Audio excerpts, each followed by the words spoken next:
Moi,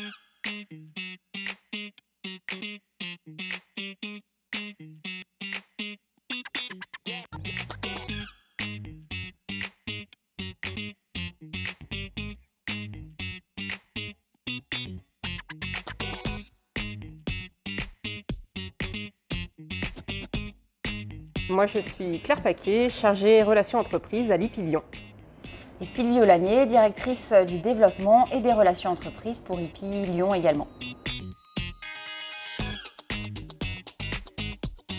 Alors moi, je suis chargée du recrutement et de l'accompagnement des candidats dans leur recherche d'entreprise et des entreprises dans leur recherche d'alternants. Et pour ma part, donc moi je travaille en binôme avec Claire et notre rôle au global, c'est de promouvoir nos parcours de formation et les apprenants auprès d'entreprises et des organismes d'accueil, qu'ils soient publics ou privés, de faire en sorte que leurs besoins en compétences soient en corrélation avec le projet professionnel de nos apprenants.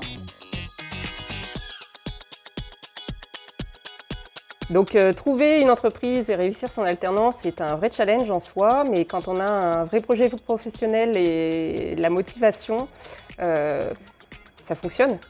Oui, l'impact effectivement de la crise sanitaire, c'est essentiellement que les process de recrutement ont dû être adaptés, donc avec forcément des entretiens visio, des job dating en ligne. Mais sinon, les chiffres parlent d'eux-mêmes puisque nous, on accueille cette année 340 alternants contre un peu moins de 300 l'an passé, donc on est en croissance, donc tout va bien.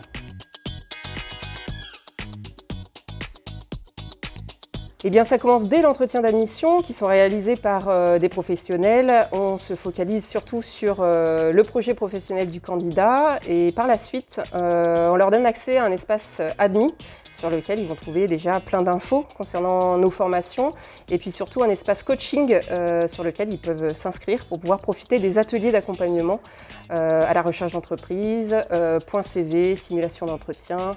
Et en complément, donc nous bien évidemment on réceptionne et on valide les offres d'alternance de nos entreprises partenaires. Donc ça peut être 200 à 300 offres que l'on retraite chaque année et on organise au moins 2 job dating, donc événements où on regroupe à un instant T les entreprises, leurs besoins et tous les apprenants qui ont réussi les entretiens et tests d'admission dont vient de vous parler Claire. Alors effectivement, l'État a mis en place un plan d'urgence depuis 2020 pour aider les entreprises et soutenir l'emploi des jeunes et ça passe aussi donc, par le recrutement en alternance. Donc il y a très clairement des aides assez importantes qui sont proposées aux entreprises pour financer le coût pédagogique mais aussi apporter de l'aide sur la rémunération de leurs alternants.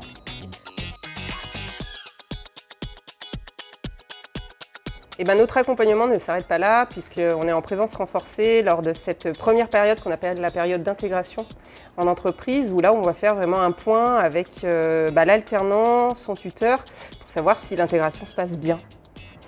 Absolument, et on est vraiment focalisé sur les missions, c'est-à-dire s'assurer que les missions confiées à l'alternant, sa feuille de route, lui permettent d'aller vers la validation de son diplôme à la fin de son cursus. Alors oui, bien sûr, on travaille avec tout type de structures, on travaille avec des startups, comme avec des très grands groupes leaders de leur secteur d'activité. On travaille aussi avec les entreprises du service du numérique et les éditeurs de logiciels, quelle que soit la taille et quel que soit le secteur d'activité, aussi bien privé que public.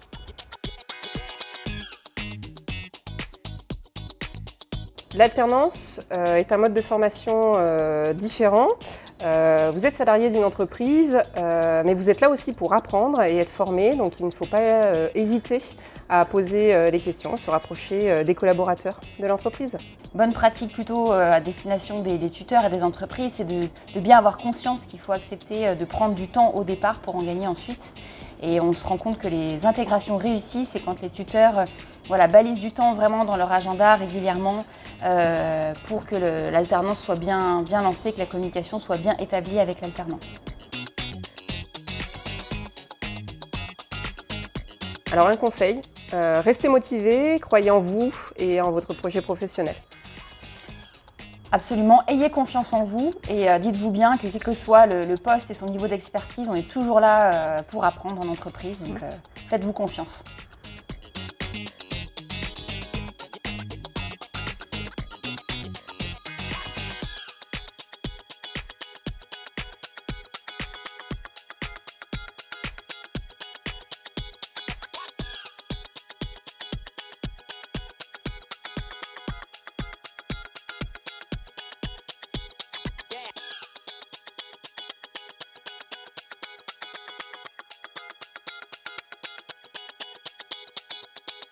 Thank you.